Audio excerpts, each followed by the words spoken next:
When I think of metaphors and learning, the first thing that normally pops into my head is gardening. I know it sounds a little weird, but bear with me for a second. No matter whether you're a teacher or a student, gardening has several parallels to learning. The first thing to look at is the variety.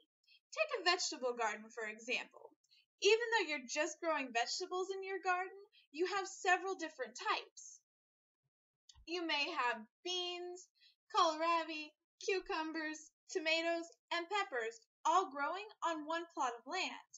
They're all different types of plants, but they're all vegetables. Now think about your classroom. You have students within your classroom, but each one of those students is just a little bit different than the others. As teachers, we have to be able to cater to each one of our students' needs, just like as gardeners, we have to be able to cater to each plant's specific needs. Something interesting about gardens is the fact that they're open spaces. Yes, they have borders, but things can still pass in and out of them easily. Take butterflies, rabbits, and rain as example. All these things are still able to enter a garden and have an effect on your garden. A classroom should be similar to this.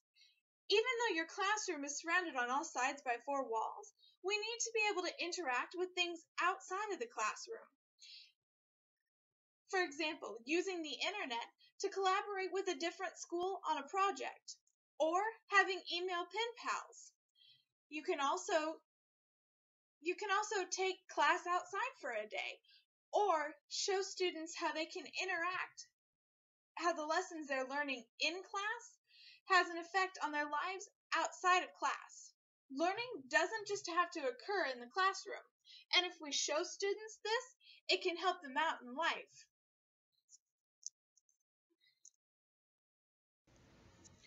When you plant your garden, you first start out with just a few seeds for each plant. You plant the seeds and then you start to take care of them. You do different things for your garden. You may water it every day and weed it and hoe it, and these are things that help all of the plants grow. But some of the plants may need a little bit more special attention. Take cucumbers, for example. If our cucumbers don't get enough water, they turn bitter and don't taste very good. I think the same thing goes for students. We may teach one thing so that it covers all of our students, but we also need to be sure that we are working with each student to make sure that they can grow and produce to their best ability. Say we plant the seed of knowledge, and then we get out our watering cans so that we can help the student develop that knowledge and figure out exactly what the lesson is teaching them. Once we do this, we can help our students produce and bloom to be the fullest they can be. Gardens take a lot of hard work, and you have to do a lot of things to keep your plants growing. You have to make sure that they're watered. You have to keep out pests like rabbits that eat your plants, but you also have to make sure that you get rid of weeds that can grow and choke out your plants.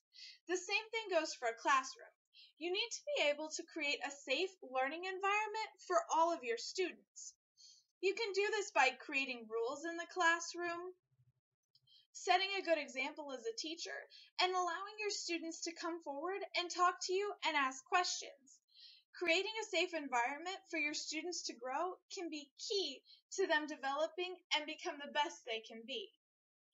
Gardening and learning really aren't that different, and if we take time, we as teachers can help cultivate learning in our classrooms.